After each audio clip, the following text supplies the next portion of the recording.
तो शुरुआत में हम वेनेसडे नाम की एक लड़की को देखते हैं जिसका आज स्कूल में पहला दिन था। इसकी हरकतों और पसंद नापसंद की वजह से ये कोई आम लड़की नहीं लगती थी। स्कूल में आकर जब वो अपने लॉकर को खोलती है तो वहाँ उसे उसका भाई बंधा हुआ मिलता है। वो जैसे ही अपने भाई को पकड़कर खोलने लगती है तो फौरन ही उसे कुछ ख्याल आने लगते हैं, जिसमें वो उन लड़कों को देखती है जिन्होंने उसके भाई को यहाँ बंद किया। वो यहाँ से उन लड़कों के पास जाती है उन्हें सबक सिखाने के लिए, जो पूल में तैरने की प्रैक्टिस कर रहे थे। वहाँ वो पूल में बहुत सारी मछलियों को छोड़ देती है जो काटती हैं। अब सारे बच्चे तो पूल से बाहर आ जाते हैं मगर एक बच्चा नहीं आ पाता और एक मछली उसकी टांग पर काट ले। उसकी हरकत के बाद स्कूल वाले उसे निकाल देते हैं। उसने पहली बार ऐसे नहीं किया था, बल्कि अब से पहले भी वो बहुत सारे स्कूल से निकाली जा चुकी थी। तो इसीलिए उसके माँ बाप उसे एक एकेडमी में ले जा रहे थे, क्योंकि वहाँ वेनेसडे जैसे बच्चे ही पढ़ते थे, मतलब कि जिनकी हरकतें सबसे हटके होती थी। और वो वहाँ जाना तो नहीं चाहती थी मगर मजबूरन उसे जाना ही पड़ता है। एकेडमी के पास वाले जंगल का सीन देखते हैं जहाँ एक शिकारी शिकार करने आया था। वो जंगल के काफी अंदर जाकर एक जगह पर बैठकर चाय पीने लगता है, मगर तभी कोई चीज अचानक से आकर उस पर हमला कर देती है और बड़ी बेरहमी से उसे मार देती है। वेनेसडे और उसके माँ बाप एकेडमी पहुंचकर वहाँ के प्रिंसिपल के पास जाते हैं। ये प्रिंसिपल भी वेनेसडे की तरह ही आउटकास्ट होती है। आउटकास्ट में जलपरी, वेयरवुल्व्स, वेम्पायर्स, चुड़ैल और ऐसे लोग शामिल थे जिनमें जादुई ताकतें पाई जाती है। और इस तरह के ही सारे बच्चे इस एकेडमी में पढ़ते हैं। वेनेसडे के साथ जिसने कमरे में रहना था, यानी उसकी रूममेट, उसने कमरे को काफी रंगीन बनाया हुआ था। इसीलिए सब कुछ वेनेसडे को पसंद नहीं आता, क्योंकि उसे तो बस काला रंग ही पसंद था। यहाँ का सारा माहौल देखकर वो मुंह बना लेती है। तब उसकी रूममेट उससे पूछती है, तुम ठीक हो ना, क्या हुआ तुम्हें? जिस पर उसके डैड जवाब देते हैं, मेरी बेटी बड़ी अजीब है, काफी बोर है और बस इसे तुम जिंदा लाश समझो। अपने डैड की ये बातें सुनकर वेनेसडे उन्हें घूरने लगती है। अब उसकी रूममेट उसे पूरी एकेडमी घुमा रही थी कि तभी एक लड़का वहाँ आकर वेनेसडे से उसकी फेसबुक आईडी मांगता है, जिस पर वो कहती है, मैं कोई भी सोशल मीडिया इस्तेमाल नहीं करती, क्योंकि सोशल मीडिया हड्डियों को सड़ा देने वाली सिर्फ एक बीमारी है और कुछ भी नहीं। जाने से पहले वेनेसडे की मॉम उसे कहती है, अब तुम यहाँ से कभी भाग नहीं पाओ। जिस पर वो कहती है, देख लीजिएगा, मैं आपसे वादा करती हूँ कि जल्दी मैं यहाँ से भाग जाऊंगी। वहाँ से जाते वक्त उसके डैड वहाँ एक हाथ छोड़ देते हैं ताकि वो वेनेसडे पर नजर रख सके। उधर जंगल में जब पुलिस छानबीन करने आती है तो उन्हें उस शिकारी की लाश के टुकड़े अलग अलग जगहों पर पड़े मिलते हैं। ऐसा हादसा वहाँ पहली बार नहीं हुआ था, बल्कि तीसरी बार ऐसा हुआ कि एकेडमी के इस जंगल में कोई मारा गया। और वेनेसडे अपने कमरे की सारी रंगीन चीजें हटा देती है और अपने रूममेट से कहती है, शोर मत करो, कमरे में शांति बनाओ, क्योंकि ये मेरे नॉवल लिखने का वक्त। मगर वो तो गाना लगाकर डांस करने लगती है, जिससे वेनेसडे को गुस्सा आ गया था और वो उसे गाना बंद करने को कहती है। तो वो रूममेट अपने पंजे दिखाकर उसे डराने लगती है, क्योंकि वो थी एक वेयरवुल्फ, मतलब कि आधी इंसान और आधी वुल्फ। तभी इधर एक टीचर आती है जो काफी अच्छी थी और वो वेनेसडे को वेलकम के तौर पर एक फूल गिफ्ट देती। अब अगले दिन जब वेनेसडे कहीं जा रही थी तो उसके डैड का छोड़ा हुआ वो हाथ छुप छुप कर उसे देख रहा था और फिर तभी उसके ऊपर एक स्टैचू गिरने वाला था, मगर बिल्कुल ठीक वक्त पर एक लड़का जिसका नाम जेवियर है उसे बचा लेता। लेकिन इस हड़बड़ी में वो बेहोश हो गई थी और जब उसे होश आती है तो बजाय जेवियर का शुक्रिया अदा करने की वो उसे कहती है कि मुझसे ये उम्मीद मत रखना कि मैं तुम्हारी शुक्रगुजार रहूंगी, क्योंकि तुमने मुझे बचाकर गड़बड़ कर दी, मेरी इतनी अच्छी मौत को टाल दिया। जब जेवियर कहता है, मैं तुम्हें काफी पहले से जानता हूँ, जब हम 10 साल के थे तब हमारी मुलाकात हुई थी, हम दोनों खेल रहे थे तो मैं जाकर एक ताबूत में छुप गया, लोग मुझे जलाने ही वाले थे मगर तुमने मेरी जान बचा ली और आज मैंने तुम्हारी जान बचाकर हिसाब बराबर कर। वेनेसडे जब अपने कमरे में आती है तो उसे अपने बेड पर कुछ महसूस होता है। वो जैसे बिस्तर हटाती है तो वहाँ उस हाथ को देखकर फौरन उसे पकड़ लेती है और पूछती है, तुम कौन हो और यहाँ क्या कर रही हो? जिस पर वो कहता है, मुझे तुम्हारे डैड ने तुम पर नजर रखने को कहा है, वही मुझे यहाँ पर छोड़ कर गए हैं। और वो उसे कहती है, मगर आज के बाद तुम मेरे लिए काम करोगे, वरना मैं तुम्हें हमेशा हमेशा के लिए दराज में बंद कर दूंगी। तो वो इस चीज के लिए मान जाता है कि ठीक है, मैं हर तरह से तुम्हारी मदद करूँगा। अगले दिन प्रिंसिपल वेनेसडे को एक दिमागी डॉक्टर के पास ले जाती है, क्योंकि उन्हें भी ऐसा महसूस हुआ था कि वेनेसडे का दिमागी तवाज़ुन कुछ ठीक नहीं है। मगर वो वहाँ कोई बहाना बनाकर हाथ की मदद से खिड़की खोलती है और वहाँ से भाग जाती। भागते हुए वो एक आदमी से टकरा जाती है, जिससे फौरन उसे ख्याल आता है, जिसमें वो देखती है कि इस आदमी का अभी एक्सीडेंट होने वाला है, जिसमें वो मर गया है बड़ी बेरहमी से। मगर वो इस बारे में उस आदमी को कुछ नहीं बताती, क्योंकि उसे खून खराबा बहुत पसंद। वो एक होटल में जाती है है जहाँ उसकी मुलाकात एक वेटर से होती है। वो काफी परेशान दिख रहा था क्योंकि उसकी कॉफी मशीन खराब हो गई। वेडनेसडे उसे कहती है, मैं तुम्हारी कॉफी मशीन ठीक कर सकती हूँ, लेकिन इसके बदले तुम्हें मुझे स्टेशन पर छोड़ना होगा, जिसके लिए वो मान भी जाता है और वेडनेसडे उसकी मशीन ठीक कर देती है। जिस पर वो कहता है, बस थोड़ा सा इंतजार करो, मेरी शिफ्ट खत्म होने वाली है, फिर हम चलते। अब वेडनेसडे जब वहाँ बैठी इंतजार कर रही थी कि तभी कोई शरारती लड़की आकर उसे परेशान करने लगती है, जिससे उसे गुस्सा आ गया था और वो उन लड़कों को अकेले ही काफी मारती है और अच्छा सबक सिखाती है। अब इतनी ही देर में उस वेटर के डैड जो एक पुलिस ऑफिसर थे वहाँ आ जाते हैं। तोड़फोड़ देखकर जब वो अपने बेटे से इस बारे में पूछते हैं तो वो कहता है, कुछ नहीं, बस वो लड़के कस्टमर्स को परेशान कर रहे थे तो इसने उन्हें अच्छा सबक सिखा दिया। तभी यहाँ अकेडमी की प्रिंसिपल भी आ जाती है, उनसे सॉरी बोलकर वेडनेसडे को यहाँ से ले जाती है। रास्ते में वो उस पर काफी गुस्सा करती है कि आखिर तुमने कैसे अकेडमी से भागने की कोशिश की। तभी उन्हें रास्ते में एक एक्सीडेंट हुआ नजर आता है जो उसी आदमी का था जिससे वेडनेसडे टकराई थी, जो देख प्रिंसिपल घबरा जाती है। कहती है, मेरी दुआ है ड्राइवर को कुछ ना हुआ हो। जिस पर वेडनेसडे कहती है, वो तो मर गया है और उसकी गर्दन भी टूट गई है। फिर अकेडमी में आने के बाद वेडनेसडे गिटार बजाने लगती है। वो काफी अच्छा बजा रही थी, जिसकी धुन प्रिंसिपल के साथ साथ काफी बच्चों को भी पसंद आती। रूममेट जब कमरे में आती है तो उसकी नजर हाथ पर पड़ती है, जिस बारे में वो वेडनेसडे से पूछती है कि ये क्या चीज है, जिस पर वो जवाब देती है कि ये हमारी एडम फैमिली का एक मेंबर है। अब हम एक अनजान लड़के को देखते हैं जो लाइब्रेरी में जाकर एक किताब से एक सफा फाड़ लेता है जिस पर एक तस्वीर बनी हुई। उधर हाथ वेटर के घर पहुंच जाता है, जिसे देख वो काफी डर गया था और उसे मारने लगता है। फिर हाथ उसे बैठने का इशारा करके उसे वेडनेसडे का नंबर देता है और उसे फोन करने का कहता है। फिर जब वेटर उसे कॉल करता है तो वो कहती है कि हमारी अकेडमी में एक त्योहार मनाया जाने वाला है जहाँ सभी बच्चे आएंगे, मैं वहाँ से भागने वाली हूँ और अगर तुम मुझे स्टेशन तक पहुँचा दोगे तो मैं तुम्हें काफी अच्छा इनाम दूंगी। जिस पर वो वेटर मान भी जाता है। जब वो त्योहार में जाती है तो देखती है कि प्रिंसिपल की नजर मुझ पर ही है, इसीलिए वो एक आदमी को पैसे देकर प्रिंसिपल का ध्यान भटकाने का कहती है। अब वेटर वहाँ आकर वेडनेसडे के जाने से पहले उसे उसके डैड का एक पुलिस रिकॉर्ड तोहफे में देता है जो उसने अपने डैड की फाइल्स में से चुराया था, क्योंकि उसके डैड एक पुलिस ऑफिसर जो थे। अब उस रिकॉर्ड को लेकर जैसे वो यहाँ से जाने लगती है तो तभी वो उस लड़के से टकरा जाती है जिसने बुक में से तस्वीर को फाड़ा था। टकराते ही वेडनेसडे को उस लड़के की मौत के ख्याल आने लगते हैं कि वो थोड़ी देर में मरने वाला है, जो बहुत ही भयानक थी। वो लड़का अब जंगल की तरफ जाने लगता है तो वेडनेसडे भी उसके पीछे जाती है और कहती है, रुक जाओ, जंगल में मत जाओ, तुम्हारी जान को खतरा है, तुम मर जाओगे। मगर तभी वो उसे अपने जादू से उड़ाकर पेड़ पर लगा देता है और कहता है, खतरा मुझे नहीं तुम्हें है, बल्कि तुम खुद ही खतरा हो और मैं सब लोगों को तुमसे बचा रहा हूँ। उस दिन स्टैचू को मैंने ही तुम्हारे ऊपर गिराया था। जिसके बाद वो उसे एक तस्वीर दिखाता है और कहता है, इस तस्वीर में तुम ही हो जिसे मेरी मॉम ने 25 साल पहले बनाया था और ये उस वक्त की बात है जब वो इस अकेडमी में पढ़ती थी। मरने से पहले उन्होंने कहा था कि इस लड़की यानी तुम्हें मुझे रोकना होगा, नहीं तो तुम इस अकेडमी के साथ साथ पूरी दुनिया को ही तबाह कर दोगी। वो बस वेडनेसडे को मारने ही वाला था कि तभी एक बड़ा सा मॉन्स्टर आकर उस पर हमला कर देता है और बड़ी ही बेरहमी से उसे मार देता है। इसके बाद हम वेडनेसडे को उसके कमरे में देखते हैं, क्योंकि उसने यहाँ से भागने के इरादे को खत्म कर दिया था, क्योंकि अब उसके दिमाग में बहुत सारे सवाल थे, जैसे कि मैं इस दुनिया के लिए खतरा कैसे हूँ, एक मॉन्स्टर ने आखिर मेरी जान क्यों बचाई, और साथ ही उसके डैड के खिलाफ पुलिस रिपोर्ट जिसमें उसके डैड के ऊपर एक कत्ल का इल्जाम था।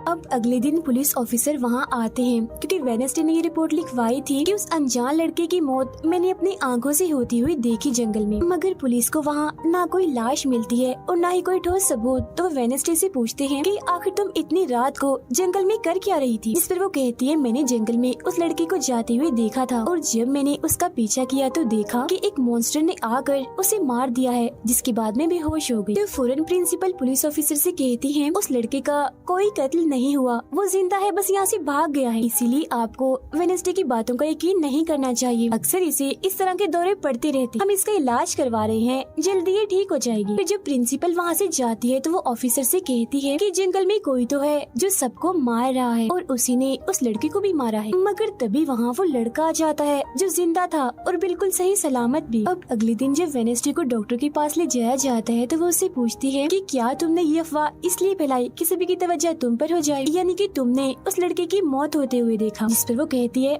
मैं जानती हूँ मैंने क्या देखा है, ओके, मुझे तुम्हें बताने की कोई जरूरत नहीं है। अगले दिन उसे पता चलता है कि उसी लड़के को बगैर किसी वजह से एकेडमी से निकाला जा रहा है, इसीलिए वो अपने साथी उस हाथ को उस लड़के के पीछे लगा देती है। अब प्रिंसिपल के कहने पर वेडनेसडे एक एक्टिविटी में हिस्सा लेती है, जिस मकसद के लिए वो क्लब ज्वाइन करती है, जहाँ उसके साथ सिर्फ एक ही लड़का था जिसके साथ उसकी दोस्ती हो जाती है। फिर जब हाथ उस लड़के के पीछे जाता है तो देखता है कि वो अपना रूप बदल रहा है, जहाँ पहले वो एक बुरा इंसान और फिर एकेडमी के प्रिंसिपल का रूप ले लेता है। जिसके बाद हाथ आकर ये सारी बात वेडनेसडे को बता देता है। अब जब क्लास शुरू होने वाली थी तो जेवियर उसे कहता है कि मेरी साथ वाली सीट खाली है तो तुम यहाँ बैठ जाओ, तो वो उसके साथ आकर बैठ जाती है। जेवियर यहाँ मकड़ी की तस्वीर बना रहा था और फिर अपने जादू से वो उसे जिंदा भी कर देता है, मगर एक ही झटके में वेडनेसडे उसे मार देती है और उसकी राख उड़ा देती है। अब एक लड़की जो काफी बदतमीज थी और विलन में थी, उसकी और वेडनेसडे के बीच काफी बहस हो जाती है, क्योंकि दोनों ही एक दूसरे से काफी चिढ़ती थी, एक दूसरे को जरा भी पसंद नहीं करती थी। फिर इसके बाद वेडनेसडे अपनी जगह अपनी रूममेट को उस क्लब में भेज देती है, जहाँ वो एक्टिविटी की प्रैक्टिस कर रही थी, और खुद वो अकेली ही चली जाती है एकेडमी की उस जंगल में मॉन्स्टर को ढूंढने के लिए। वेडनेसडे को वहाँ उस अनजान लड़की का टूटा हुआ चश्मा भी मिलता है, वही अनजान लड़का जिसे मॉन्स्टर को मारता हुआ इसने देखा था। और अब जैसे ही वो इस चश्मे को छूती है तो लाइब्रेरी में उसे वहाँ एक किताब भी दिखती है, तो वो उस किताब को खोजने लाइब्रेरी में चली जाती है, मगर उसे वहाँ उस तरह की कोई भी किताब नहीं मिलती। जिसके बाद वो चुपके से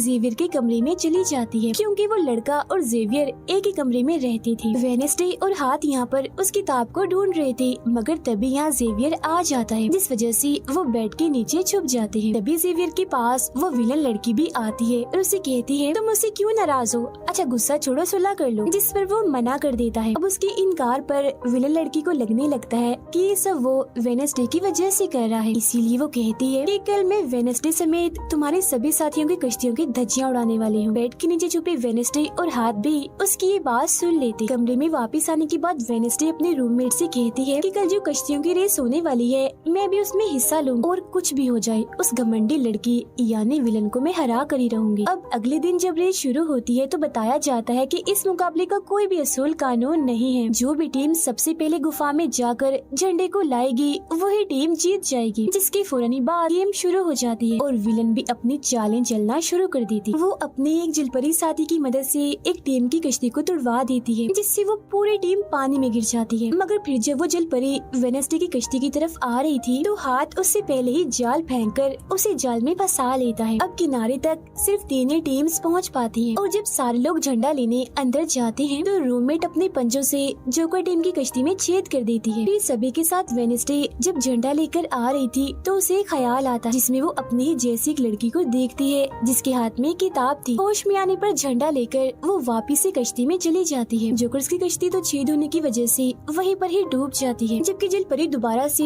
वेडनेसडे की कश्ती पर हमला करने लगती है, मगर हाथ पानी में जाकर जलपरी को जोर से मुक्का मार। अब वेडनेसडे अपनी कश्ती से बहुत सारे तीर निकाल कर विलन की कश्ती में छेद कर देती है, जिससे उसकी कश्ती डूब जाती है और वेडनेसडे की टीम इस रेस को जीत जाती है। अब ये 4 साल में पहली बार हुआ था जब उस विलन को किसी ने हराया था, इसीलिए आज वो गुस्से में आग बगोला हुई।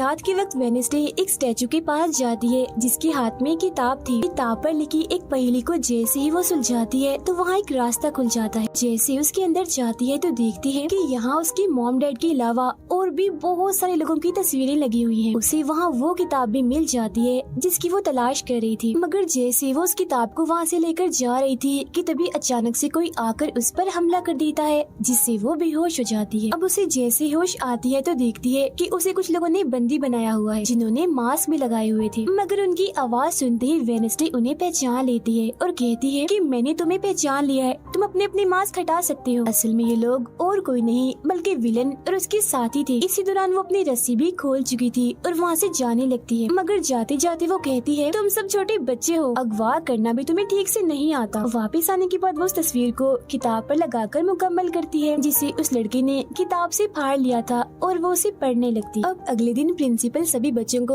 एक प्रोजेक्ट देती है जिसमें उन्हें शहर की सारी दुकानों पर जाकर काम करना था। शहर पहुंचने के बाद वेडनेसडे जेवियर को वो किताब दिखाकर पूछती है कि क्या तुम इस किताब को पहचानते हो, जिस पर वो कहता है हाँ, इस किताब को लेकर मेरे और उस लड़के के बीच में लड़ाई भी हुई थी जिसके बारे में तुमने कहा था कि मॉन्स्टर ने उस पर हमला कर दिया था। ये किताब एक जादूगर की है और 30 सालों से भी ज्यादा पुरानी है, तो तुम इसके साथ क्या कर रही हो। ये सुन वो उससे पूछती है तुम उस जादूगर के बारे में और क्या जानते हो। वो कहता है कुछ खास नहीं, अगर तुम उस जादूगर के बारे में जानना चाहती हो तो तुम्हें उसके घर जाना होगा जो काफी पुराना एक खास घर है। अकेडमी के सारे बच्चे भी अलग अलग दुकानों में जाकर काम करने लगते हैं। वेडनेसडे एक वेट्रेस बनी थी मगर उसका नखरा गुस्सा देखकर कोई भी उसे खाने की चीज नहीं लेता। वेडनेसडे का दोस्त पेस्ट्री खा रहा था कि तभी शरारती बच्चे आकर उसे परेशान करने लगते हैं और बस फिर होना क्या था, वेडनेसडे वहाँ आती है और उन्हें खूब मारती है। इसके बाद वो अपने उस दोस्त को लेकर जादूगर के घर जाती है ताकि वो सारी सच्चाई जान सके कि आखिर बात क्या है और उस किताब के बारे में भी। उसे वहाँ जादूगर की बहुत सारी चीजें और एक पेंटिंग भी दिखाई देती है। पेंटिंग में वो उसी लड़की को किताब पकड़े हुए देखती है जो उसे गुफा के पास भी दिखी थी। उसके ख्याल में जब उनकी रेस में वेडनेसडे झंडा लेने गई, फिर उसे वहाँ इस पेंटिंग वाली लड़की की किताब भी मिल जाती है मगर वो खाली थी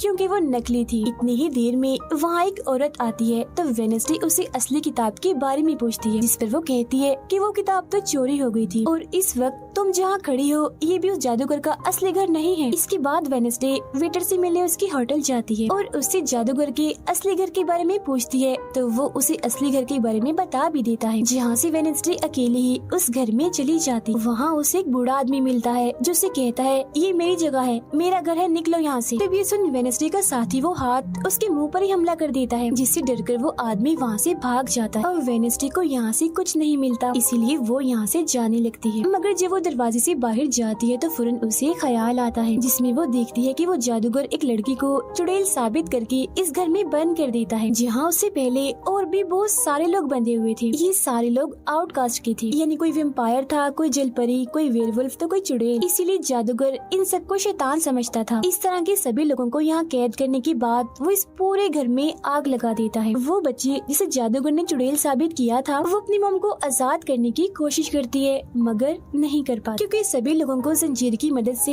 जमीन के साथ बांधा हुआ था। सिर्फ वो बच्ची ही आजाद थी, इसीलिए अपनी माँ के कहने पर उसे बेसमेंट के जरिए वहाँ से भागना पड़ता है। जिसके बाद वो जादूगर जो बेहद ही जालिम था सभी आउटकास्ट के लोगों को जला देता है। तभी वो लड़की वेडनेसडे के पास आती है और कहती है वो बहुत ही जालिम है, हम सबको मार देगा। तब इतनी ही देर में वो जादूगर भी वहाँ आ जाता है जिससे वेडनेसडे डर जाती है और वापिस से होश में मतलब कि मौजूदा वक्त में आ जाती है। होश में आते वो हाथ से कहती है मैंने उस लड़की को देख लिया, उसने मुझसे बात भी की, मुझे लगता है वो मेरे खानदान की कोई मेंबर है। तभी यहाँ जंगल वाला मॉन्स्टर आकर इस घर पर हमला कर देता है मगर जब उसकी नजर वेडनेसडे पर जाती है तो वो यहाँ से भाग जाता है। वेडनेसडे और हाथ उसका पीछा करते हैं मगर देखते हैं कि मॉन्स्टर के कदमों के निशान तो इंसानी पैरों के निशान में बदल गए। अगले दिन उस जादूगर की मूर्ति को इज्जत के तौर पर इस जगह पर लगाया जाने वाला था क्योंकि शहर के लोग तो उसे अपना हीरो ही मानते थे और आज वेडनेसडे को वहाँ गिटार बजाने के लिए बुलाया गया था। लेकिन वो लोग जैसे मूर्ति लगाकर अपना काम करने लगते हैं तो तभी वो हाथ तीली फेंक कर मूर्ति को आग लगा देता है क्योंकि वेडनेसडे के कहने पर उसने पहले ही मूर्ति पर पेट्रोल डाल दिया था। आग देखकर सारे लोग वहाँ से भाग जाते हैं मगर वेडनेसडे अभी भी वहाँ बैठी गिटार बजा रही होती है। साथ ही वो मूर्ति को जलता हुआ देखकर खुश भी हो रही थी। अब प्रिंसिपल को वेडनेसडे पर ही शक था मगर उसके खिलाफ प्रिंसिपल के पास कोई सबूत नहीं था। अब जादूगर के जिस पुराने घर में वेडनेसडे गई थी जहाँ वो बूढ़ा आदमी था वो अभी भी वही रुका हुआ था मगर तभी वो मॉन्स्टर वहाँ आता है और उस बूढ़े आदमी पर हमला कर देता है। लेकिन मरते मरते वो बूढ़ा आदमी मॉन्स्टर की 2-3 तस्वीरें अपने कैमरा में बना ही लेता है। पुलिस को जब ये खबर मिलती है तो फौरन छानबीन करने पहुँच जाते हैं जहाँ उन्हें बूढ़े आदमी के कैमरा से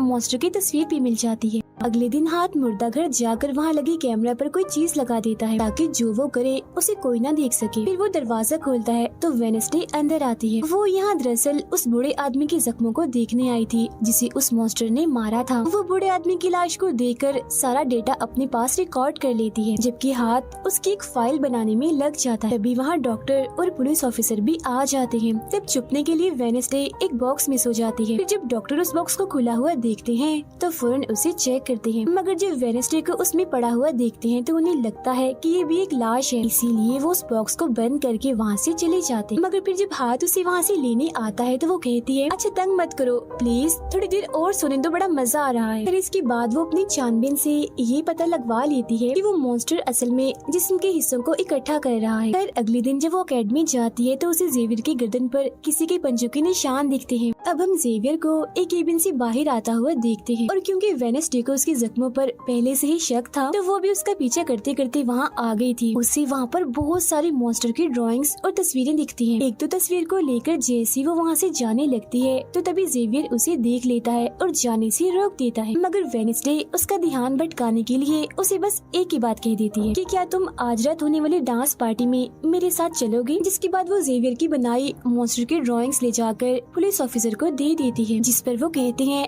इससे हम किसी को भी नहीं पकड़ सकते, कोई ठोस सबूत लेकर आओ। अब वेडनेसडे अपनी सारी रिसर्च को अपने दोस्त के सामने रख देती है ताकि वो उसकी मदद कर सके। उनमें से एक ड्राइंग को देखकर उसका दोस्त कहता है कि मैं इस जगह के बारे में जानता हूँ, जिसके बाद वो वेडनेसडे को उस जगह पर ले जाता है जो एक गुफा थी, जिसके अंदर जाकर उन्हें बहुत सारी हड्डियाँ और एक हथकड़ी भी मिलती है। थोड़ा छानबीन करने पर उसे वहाँ एक नोकदार बड़ा सा नाखून भी मिलता है, जिसे वो अपने पास रख लेती है। जिसके बाद वो जेवियर के पेंटिंग वाले केबिन में जाती है और डस्टबिन से एक कपड़ा जिस पर खून लगा हुआ था उसे निकाल कर अपने पास रख लेती। फिर जैसी वो वहाँ से जाने लगती है तो तभी वहाँ जेवियर आ जाता है और उसे पूछता है, तुम यहाँ मेरे केबिन में क्या कर रही हो। उसकी बात डालकर वो उसे पूछती है, ये जो चोट तुम्हारी गर्दन पर है ये तुम्हें कैसे लगी। तब वो बताता है कि पिछले कुछ दिनों से ये मॉन्स्टर मेरे सपनों में आ रहा है, इसीलिए मैं इसकी ड्राइंग्स बनाता हूँ, मगर एक दिन मैंने अपने जादू पर से कंट्रोल खो दिया और ड्राइंग के अंदर से मॉन्स्टर की पंजे ने निकल कर मुझे नोच लिया। लेकिन अब क्योंकि वेडनेसडे उस पर शक कर रही थी इसीलिए वो उस पर काफी गुस्सा करता है और फौरन उसे यहाँ से जाने का कहता है। अब वेडनेसडे वो खून लगा कपड़ा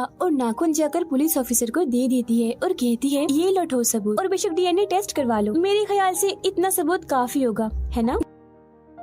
वो अपने दोस्त के पास जाती है और कहती है कि डांस पार्टी में जाने के लिए हमारे साथ कोई नहीं है, तो हम ऐसा करते हैं डांस पार्टी में नहीं जाते बल्कि गुफा में जाकर मॉन्स्टर को ढूंढते। जिसके बाद रात को वेडनेसडे अपने दोस्त के साथ जंगल में जाने की तैयारी कर रही थी, मगर तभी उसके दरवाजे पर वेटर तैयार होकर आता है क्योंकि हाथ ने उसे वेडनेसडे की तरफ से डांस पार्टी में चलने की दावत भेजी थी। अब क्योंकि वेटर काफी खुश था तो वेडनेसडे उसका दिल तोड़ना नहीं चाहती थी, इसीलिए वो अपने गुफा में जाने वाले प्लान को खत्म करके वेटर के साथ पार्टी में जाने का फैसला करती है। जब वेडनेसडे वहाँ से जाने लगती है तो उसका दोस्त वहाँ आता है तो वो उसे कहती है, आई एम सॉरी मैं पार्टी में जा रही हूँ, हम ऐसा करते हैं कल गुफा में जाएंगे।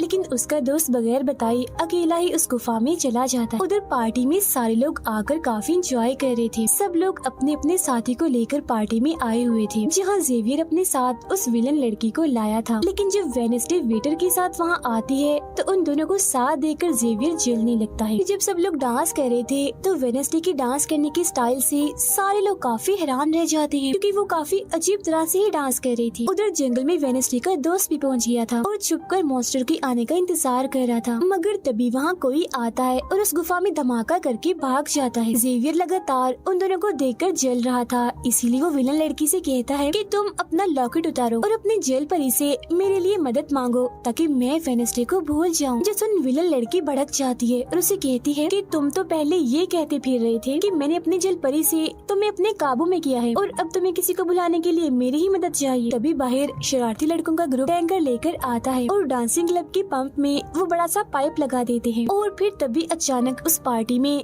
खून की बारिश होने लगती है क्योंकि जो टैंकर वो शरारती लड़के लाए थे जिसका पाइप उन्होंने लगाया था उसमें दरअसल खून था। ये देख सारे लोग घबरा जाते हैं और पार्टी से भागने लगते हैं, मगर वेडनेसडे वहीं खड़ी रहती है क्योंकि उसे तो अब और मजा आ रहा था क्योंकि वो बारिश खून की नहीं बल्कि कलर की थी जिसमें वो काफी एंजॉय कर रही थी। तभी वेडनेसडे को ख्याल आता है जिसमें वो देखती है कि उसका दोस्त अकेला ही जंगल में चला गया है जहाँ वो मुसीबत में है, उसकी जान खतरे में है, इसीलिए वो जंगल की तरफ उसे बचाने के लिए भाग जाती है। उसके दोस्त के पीछे दरअसल वो मॉन्स्टर पड़ गया था जिससे बचकर वो भाग रहा था। वो मॉन्स्टर एक बार उस पर हमला करता ही है कि तभी वेडनेसडे उसे ढूंढते हुए वहाँ आ जाती है। तब मॉन्स्टर उसे देखकर वहाँ से भाग जाता है। वो अपने दोस्त को बेहोश पड़ा हुआ देखकर काफी घबरा जाती है। इतनी ही देर में उसकी टीचर भी उसका पीछा करते करते वहाँ आ गई थी, जिसके बाद उसके दोस्त को हॉस्पिटल ले जाया जाता है और वेडनेसडे खुद वापस अपने एकेडमी में आ जाती है जहाँ वो अपने डैड पर लगी इल्जाम को सुलझाने की कोशिश कर रही थी कि आखिर सच क्या। अकेडमी में सारे माँ बाप अपने बच्चों से मिलने आते हैं क्योंकि आज मीटिंग थी। प्रिंसिपल सबको बताती है कि वेडनेसडे की दोस्त की हालत में सुधार हो रहा है, कुछ दिन के बाद ठीक होकर वो वापस आ जाएगा। मगर दूर खड़ी वेडनेसडे अपने रूममेट को बताती है कि ये झूठ है, वो तो कोमा में है बेचारा। तभी यहाँ दोनों के माँ बाप आ जाते हैं और ये उनसे मिलने चली जाती। वेडनेसडे अपने मॉम डैड को बताती है कि जब से आपने मुझे यहाँ छोड़ा है मेरे ऊपर बहुत सारे हमले हुए हैं। अब इन सभी को अपनी अपनी फैमिली से मिलता हुआ दूर खड़ी जेवियर और विलन लड़की देख रहे हैं क्योंकि उनकी मॉम डैड आज भी नहीं आए। अब विलन लड़की सुधर गई होती है, साथ ही उसकी जेवियर के साथ दोस्ती भी हो गई थी, तो अब से हम उसे जेवियर की दोस्त कहें। तब इतनी ही देर में उसकी मॉम भी इधर आ जाती है, जिसे देखकर वो काफी हैरान थी। वेडनेसडे के माँ बाप प्रिंसिपल से मिलते हैं तो वो कहती है कि वेडनेसडे काफी अजीब तरह से सबसे पेश आती है, इसे डॉक्टर के पास ले जाए इलाज करवाने के लिए। अब इससे पहले वहाँ उसके माँ बाप कुछ कहते फौरन वो बोल पड़ती है कि रुकिए जरा डैड, मैं आपसे कुछ पूछना चाहती हूँ। ये देखिए एक लड़का जिसका नाम गैरेट है, इसकी कत्ल का इल्जाम आपके सर पर क्यों है और ये कौन था? तो वेडनेसडे की मॉम उसे कुछ भी बताने से इनकार कर देती है, तो वो अपनी मॉम को ये कहकर यहाँ से चली जाती है कि मत बताइए, बाकी सबूत मैं खुद ढूंढ लूँ। वो सीधा जाती है हॉस्पिटल अपने दोस्त से मिलने, जहाँ उसका ख्याल वेडनेसडे का साथी हाथ रख रहा था। अब पता चलता है कि डॉक्टर ने अपनी जान ले ली है और ये डॉक्टर वही था जिसके मुर्दा खाने से वेडनेसडे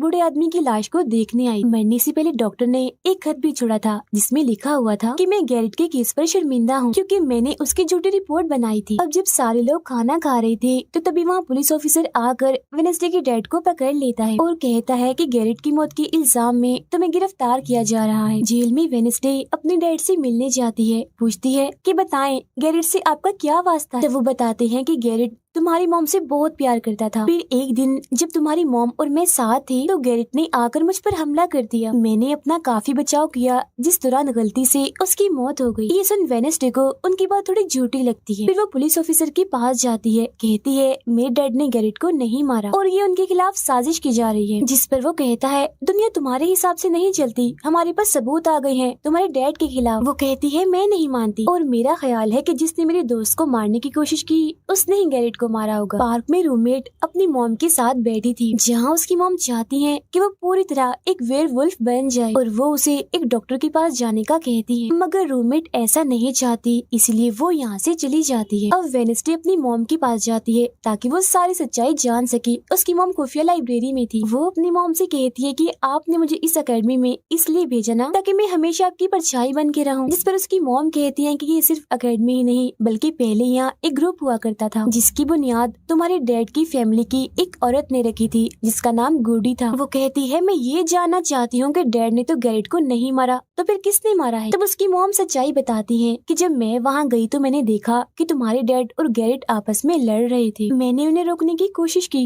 मगर गैरेट तुम्हारे डैड को काफी बुरी तरह से मार रहा था। मैंने फौरन तलवार उठा ली और फिर जैसे गैरेट मेरे पास आने लगा तो तलवार उसके आर पार हो गई और वो मारा गया। मगर तुम्हारे डैड ने मेरी जान बचाने के लिए तलवार मुझसे ले ली ताकि सारा इल्जाम उन पर आ जाए। वेडनेसडे कहती है मगर मुझे पता चला था कि जब गैरेट मरा तो उसके मुंह से झाग निकल रही थी। ऐसा तो सिर्फ तब होता है जब किसी ने जहर लिया हो। अब सच पता करने का सिर्फ एक ही रास्ता है, गैरेट की कब्र को खोदना। जिसके बाद वो अपनी मॉम के साथ मिलकर गैरेट की कब्र को खोद देती है और वहाँ से उसकी एक उंगली ले लेती है। मगर तभी इधर पुलिस आकर उन दोनों माँ बेटी को गिरफ्तार कर लेती है। जेल में वेडनेसडे गैरेट की उंगली अपने मॉम डैड को दिखाती है, कहती है कि उसकी मौत जहर से हुई थी। मगर जैसे उसके हाथ इस उंगली पर लगते हैं उसे फौरन एक ख्याल आता है जिसमें वो देखती है कि गैरेट के डैड ने उसे जहर दिया था ताकि वो इस पूरे अकेडमी के लोगों को मार डाले। मगर जब उसकी लड़ाई वेडनेसडे के डैड से हुई तो जहर की बोतल टूट गई जिससे सारा जहर गैरेट के अंदर चला गया, जिसका मतलब साफ था कि उसने वो वेडनेसडे के डैड को ही नहीं बल्कि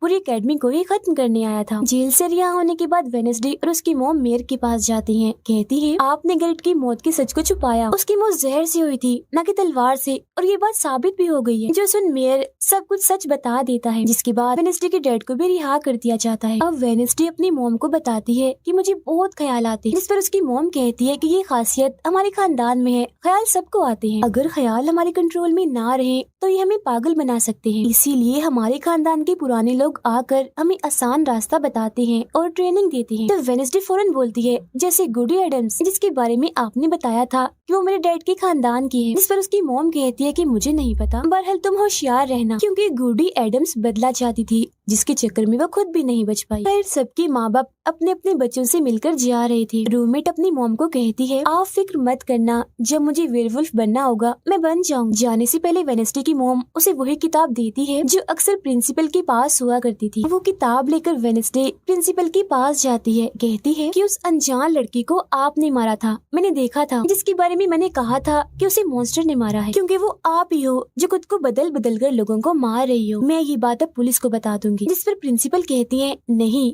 उसे मैंने नहीं मारा, बल्कि वो तो अपनी ताकतों पर से कंट्रोल खो बैठा था और उस दिन उसने तुम्हें मारने की भी कोशिश की थी। इनकी बातों के दौरान इन्हें बाहर से शोर सुनाई देता है। ये चेक करने जब वहाँ जाती हैं तो पता चलता है कि बाहर ग्राउंड में आग से कुछ लिखा हुआ है। अब वेडनेसडे अपने चारों तरफ मोमबत्तियां जला के बैठी थी क्योंकि वो गुडी को बुलाने की कोशिश कर रही, मगर तभी इधर उसकी रूममेट आ जाती है। साथ ही उसे एक खत भी मिलता है जिसमें कोई उसे गुफा में मिलने बुलाता है। जब वेडनेसडे अपनी रूममेट के साथ वहाँ जाती है तो गुफा के अंदर जाने के बाद उसे एहसास होता है कि यहाँ कोई है। यहाँ दरअसल जेवियर और उसके साथी थे जो वेडनेसडे को सरप्राइज देना चाहते थे क्योंकि आज उसकी बर्थडे थी। यहाँ वेडनेसडे को एक लाइन लिखी हुई दिखती है कि जब मैं लौटूंगा तो शोले बरसेंगे। इसे जैसी वो हाथ लगाती है तो उसे ख्याल आता है जिसमें वो उसी लड़की से मिलती है जो अक्सर उसे नजर आया करती थी, और ये और कोई नहीं बल्कि गुडी ही है। वो वेडनेसडे को एक महल दिखाकर कहती है कि अगर तुम्हें उस जादूगर के बारे में जानना है तो तुम्हें इस महल को ढूंढकर यहाँ आना होगा। जब वो ग्राउंड में खड़ी उस लाइन को देख रही थी जहाँ आग से कुछ लिखा था तो तभी उसके पास जेवियर आता है जिससे वो बात नहीं करती क्योंकि नाराज थी। उसे लग रहा था कि हो ना हो जेवियर ही वो मॉन्स्टर है। फिर वो अपने दोस्त के पास हॉस्पिटल जाती है जो अभी भी बेड पर था और उसकी हालत भी खराब थी, इसीलिए वो उसे कोई बात नहीं कर पाती। अब वेडनेसडे अपने दोस्त वेटर से मिलने जाती है और उसे उस महल जो गुडी ने दिखाया था उसकी तस्वीर दिखाकर पूछती है कि क्या तुम इस जगह के बारे में जानते हो, जिस पर वो मना कर देता। अब यहाँ तो उसका काम नहीं हुआ, इसीलिए वो उस तस्वीर को लेकर जेवियर के पास जाती है और उससे भी वही सवाल करती है कि क्या तुम इस जगह के बारे में जानते हो, मगर तभी उसकी नजर इसी महल की पेंटिंग पर जाती है जो जेवियर ने पहले से ही बनाई हुई थी, जिस पर वो बताता है कि ये जगह रात को मेरे सपने में आई थी तो मैंने इसे बना दिया। अच्छी बात ये थी कि जेवियर इस जगह के बारे में जानता भी था। तब उसे महल का पता लेकर वेडनेसडे वहाँ पहुँच जाती है जहाँ मेयर पहले से ही मौजूद था, और क्योंकि वो जान गया था कि असली कातिल कौन है तो वेडनेसडे उसकी गाड़ी में ही छुप जाती है। मगर जैसे मेयर की गाड़ी शहर में पहुँचती है तो कोई उनकी गाड़ी को ठोक देता है जिससे मेयर का एक्सीडेंट हो गया था।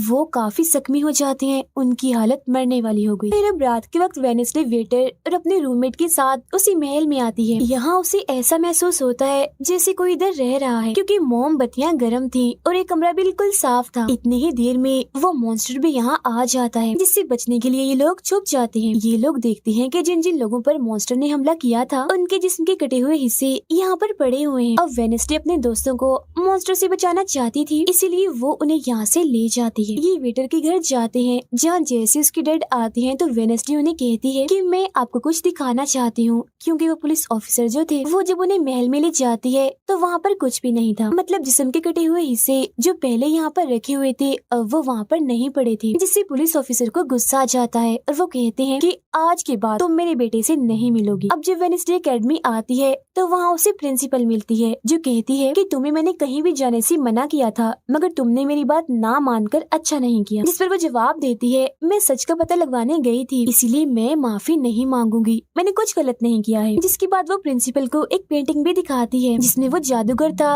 और वेडनेसडे खुद थी। बताती है कि इसीलिए वो अनजान लड़का मुझे मारना चाहता था क्योंकि उसे लग रहा था कि एकेडमी के लिए मैं खतरा हूँ, मगर खतरा दुश्मन कातिल तो कोई और ही है, जबकि मैं तो इस एकेडमी और सबको बचाना चाह रही हूँ तो मुझे एक मौका मिलना चाहिए। प्रिंसिपल कहती है, नहीं तुम कहीं नहीं जाओगी, आगे से ऐसी कोई भी गलती की तो मैं तुम्हें एकेडमी से निकाल दूंगी। और वहाँ से वो ये कहकर चली जाती है। वो जब अपने कमरे में वापस आती है तो देखती है कि रूममेट अपना सामान पैक कर रही है क्योंकि वो यहाँ से जा रही है। वो गुस्से में वेडनेसडे से कहती है कि तुम्हें सिर्फ अपना काम में निकलवाना आता है, फिर चाहे इसके लिए तुम्हारे दोस्तों की जान क्यों न चली जाए, आज वो अजीब सा मॉन्स्टर हमें भी मार देता। जिसके बाद वो यहाँ से चली जाती है। अब वेडनेसडे बिल्कुल अकेली रह गई थी, इसीलिए कमरे में एक जगह बैठकर वो उस बॉक्स को देखने लगती है जो वो जादूगर के महल से चुरा कर लाई थी। उसे बॉक्स के नीचे एक खत मिलता है जिसमें वेडनेसडे की अपनी ही बहुत सारी तस्वीरें होती हैं, जो देख वो कहती है मेरी एडम्स फैमिली, जादूगर, मॉन्स्टर और मैं शायद किसी न किसी तरीके से जुड़े हुए हैं। और जब ये बात मेयर को पता चली तो किसी ने उनका मुंह बंद कर दिया, मगर मैं चुप नहीं बैठूंगी और तुम जो कोई भी हो मैं तुम्हें ढूंढ लूंगी, देखना। अब मेयर की मौत हो गई थी और जब उन्हें दफनाया जा रहा था तो वेनेसडे वहाँ आती है और सोचने लगती है कि कातिल यहाँ आए लोगों में से ही कोई है, मगर तभी उसे जंगल में कोई दिखता है। वो पीछे करती है तो पता चलता है कि और कोई नहीं बल्कि उसका अंकल है। अंकल बताते हैं कि मेरे ऊपर चोरी का इल्जाम है तो कुछ वक्त के लिए मुझे छुप के रहना होगा। तब वेनेसडे उन्हें एक केबिन में छुपा देती है और मॉन्स्टर की तस्वीर दिखाकर पूछती है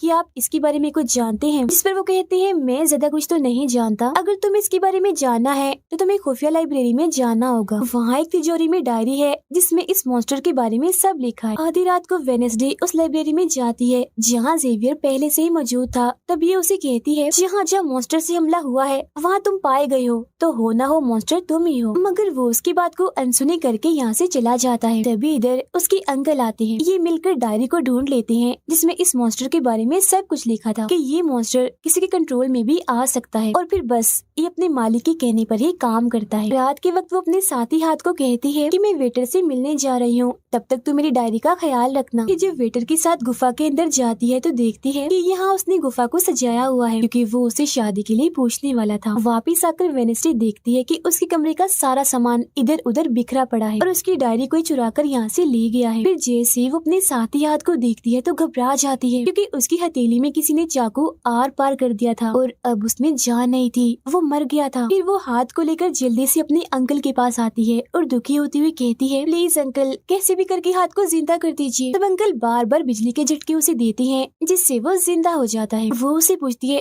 अच्छा तुम पर हमला किसने किया था, जिस पर इशारों से वो बताता है कि मैंने नहीं देखा क्योंकि हमला पीछे से हुआ था। जिस पर वेनेसडे गुस्से से भर जाती है, कहती है चाहे कुछ भी हो जाए मैं उसे नहीं छोड़ूंगी, वो जो भी है। और वो प्रिंसिपल को आकर कहती है किसी ने मेरे कमरे में तोड़फोड़ कर दी है, साथ ही कोई उस डायरी को भी चुरा कर ले गया है। वो कहती है वो डायरी तो खुफिया लाइब्रेरी में थी तो तुम्हारे पास कैसी आई, तुम ऐसी हरकतें मत करो कि एकेडमी को बंद करना पड़े, ऐसा मैं होने नहीं दूंगी। फिर जब वेनेसडे वहाँ से जा रही थी तो तभी उसके पास उसके साथी आते हैं और उसे जानकारी देते हैं कि गैरेट जिसकी मौत का इल्जाम तुम्हारे डैड पर था उसकी मॉम को किसी ने डुबोकर मारा था और मरने से पहले उनकी सारी प्रॉपर्टी एक डॉक्टर ने हथिया ली थी। डॉक्टर नाम सुनकर वेनेसडे को दिमागी डॉक्टर पर शक होता है, इसीलिए वो सीधा उनके पास जाती है। कहती है कि मैं जानती हूँ आपके अंदर गैरेट की मॉम की आत्मा है जो सबसे अपनी मौत का बदला लेना चाहती है, अब बस कर दो तुम्हारा खेल खत्म हुआ। जिसके बाद वो यहाँ से चली जाती है। ये सारी बातें सुन डॉक्टर को जरा भी समझ नहीं आती कि क्या बोल रही थी, इसीलिए वो फौरन प्रिंसिपल को कॉल करती है। कहती है वेनेसडे आई थी,